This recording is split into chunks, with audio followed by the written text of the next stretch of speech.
Nokizaru. In the concealed folds of the shinobi world, the name Nokazaru rarely surfaces, but when it does, it leaves behind fear. This mercenary group, made up of 5 enigmatic ninja, operated entirely outside the traditional village system. None of them had known allegiances, bloodlines, or records. They existed in shadow, trading jutsu for cash and loyalty for contracts. In a world dominated by clans and codes, Nokizaru lived as ghosts, offering deadly precision to the highest bidder. Their primary service was clean, efficient elimination. They accepted missions ranging from assassination to the retrieval of stolen techniques. The group was infamous for tracking down rogue ninjas who attempted to steal secrets, earning them the underground title of Hunter Nin of the Unaffiliated. Their skills were not only rare, but terrifyingly effective. Some members employed advanced fire and water release techniques. Others mastered stealth-based jutsu and animal summons. But their most terrifying weapon was the exploding insect technique, micro-sized bugs implanted into targets, which detonated on command. The method left no trace, no warning, and no survivors. One of their most high-profile missions involved the pursuit of Rakurai the Fourth, a powerful rogue who stole forbidden techniques from the village of Suri. Nokizaru was hired to recover the scrolls and eliminate Rakurai, leading to one of their few known appearances. They succeeded in cornering him, but vanished afterward without claiming public credit. The incident solidified their reputation among elite bounty circles. Their downfall came unexpectedly. During Danzo's brief rule as acting Hokage, remnants of Nokizaru attempted to assassinate him en route to the 5 Kage summit. Rather than resort to force, Danzo dismantled the group through psychological warfare and strategic threats. The attempt backfired, and the entire group disappeared from history. A ninja can't grow stronger without teammates by their side, and neither can our channel. Every like, every subscription is a source of chakra that powers AnimeZONE forward. Our next milestone is 25,000 subscribers, and we hope you'll be the one to help us reach it. If you love the world of Naruto and the mysteries hidden behind the scenes, join our ranks today. Hit that subscribe button and become part of our journey, now. Zabuza's coup. Zabuza Momochi, known across the 5 nations as the Demon of the Hidden Mist, was once a loyal assassin of Kirigakure. However, his disillusionment with the 4th Mizukage's blood-soaked regime drove him to attempt a coup. When that failed, he deserted the village. But Zabuza didn't vanish. He began building a private force with the sole intention of returning to Kirigakure and reclaiming it through revolution. Lacking trust in large organizations, Zabuza refused to join any existing faction. He operated independently, relying on his own strength and that of Haku, a boy with an exceptional Kekkei Genkai. The plan was simple, but ambitious. Secure funding, gather followers, and one day strike at the heart of the Bloody Mist. His first step was to accept a contract from Gato, a corrupt businessman, to assassinate a bridge builder interfering with his trade route. But Zabuza's strategy ran into an unforeseen obstacle. Team 7 from the Hidden Leaf. After the failure of his subordinates, the Demon Brothers, Zabuza faced Kakashi Hatake himself. Their battle revealed not only the technical brilliance of the copy ninja, but also the emotional complexity of Zabuza's bond with Haku. Though Haku sacrificed himself to protect Zabuza, the mission still failed. Wounded and emotionally broken, Zabuza fell shortly after, taking Gato down with him. What remains mysterious is the broader scope of his plan. Zabuza had intended to overtake Gato's criminal network, using its wealth to fund his coup. However, this subplot was never fully developed. There were hints of more hidden allies or plans in motion, but they were lost with his death. Janina, the Janine trio, Renga, Giga, and Rui-ga, stood out not for their fame, but for their adaptability and raw, destructive creativity. These 3 brothers emerged as mercenaries, targeting a lesser-known nation, the Land of Vegetables. With its valuable food resources and weak governance, the land became the perfect target for the trio's ambitions. Operating under the guise of helping restore order, they instead exploited the greed of corrupt nobles to launch a full coup. Each brother had a unique combat style, adapted to environmental manipulation. Renga, the eldest, controlled moisture in the air to create reflective ice mirrors, and massive lenses capable of concentrating sunlight into incendiary beams.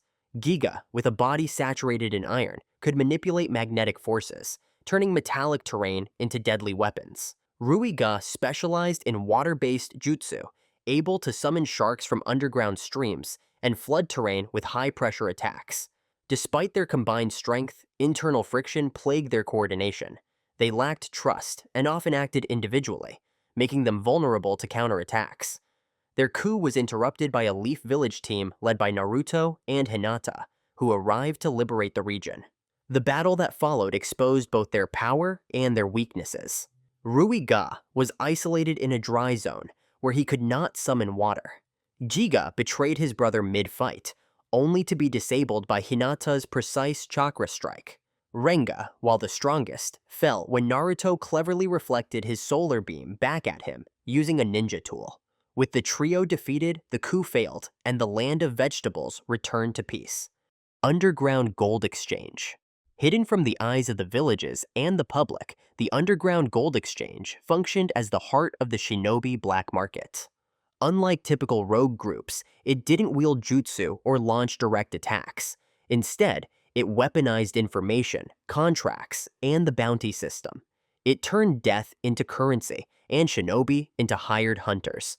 The exchange offered a platform where bounties could be placed anonymously. If a target was eliminated, proof would be submitted, and payment received in full secrecy.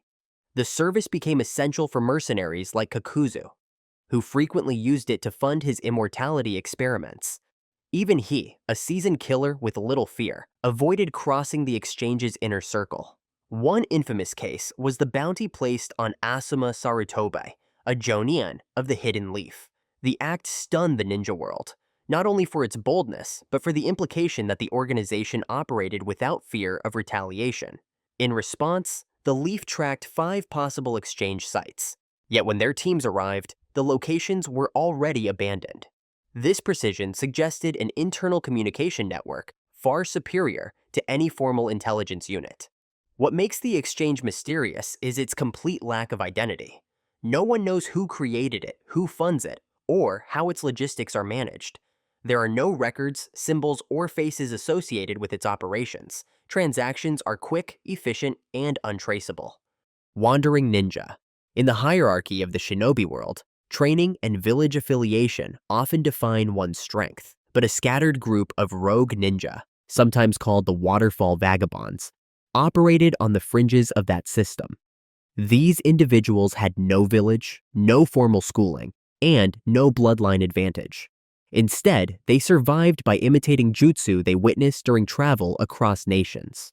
Led by a man named Hoki, the group attempted to seize control of the Bird Country, a neutral region with minimal military presence. Their plan was to fake power and dominance through borrowed techniques and illusionary strength. What they lacked in raw chakra, they compensated with clever props and mimicry.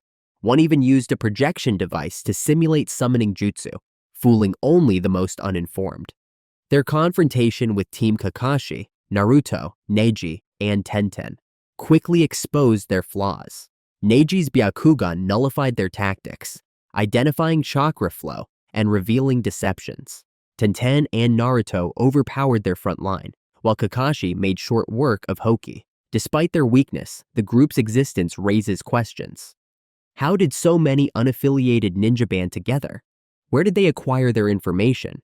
And what pushed them to such desperate means? The story provides no answers.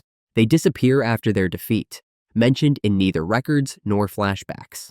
Ninja Couriers. Among the many overlooked components of the shinobi system, none are as underappreciated and as vital as the ninja couriers. Operating behind enemy lines, across war zones, and through forbidden territories, this clandestine group held the responsibility of delivering messages between the 5 great nations during and after the wars. Unlike ordinary messengers, these ninja worked under state-level secrecy protocols. The courier network was not a military force, but a logistical one. Their goal was simple: ensure secure delivery of scrolls, declarations, and confidential documents. Their tools were equally straightforward: binoculars for scouting, smoke signals for emergencies, and coded call signs to prevent interception. But their work was anything but simple. The most visible moment in their shadowy career came when one courier mistakenly delivered Jiraiya's risque draft for Makeout Paradise to the wrong nation.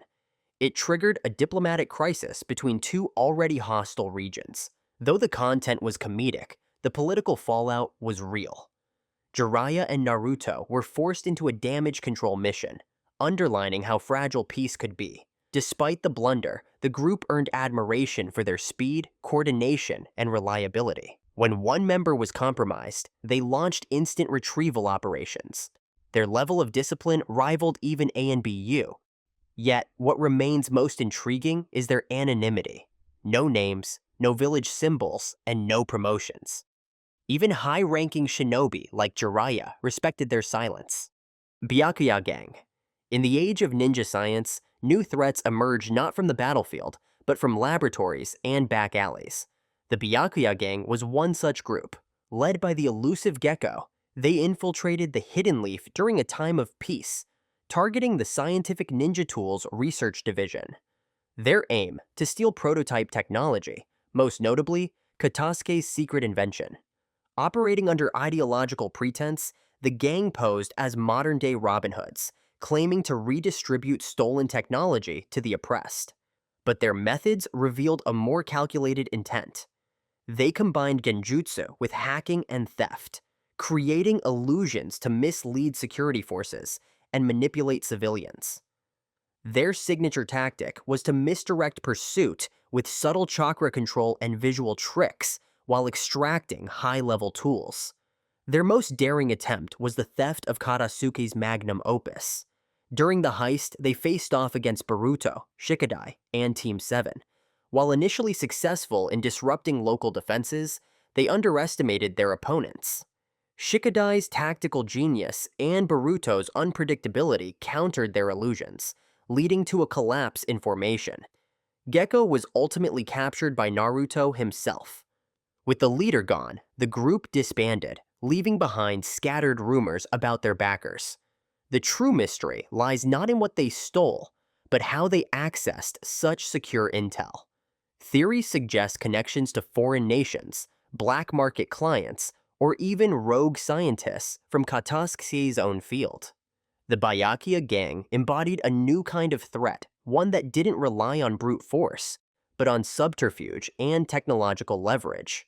In a time when peace seemed stable, they reminded everyone that danger can evolve faster than jutsu. Their presence may have been brief, but their implications reshaped how the shinobi world viewed internal security and innovation. Taka.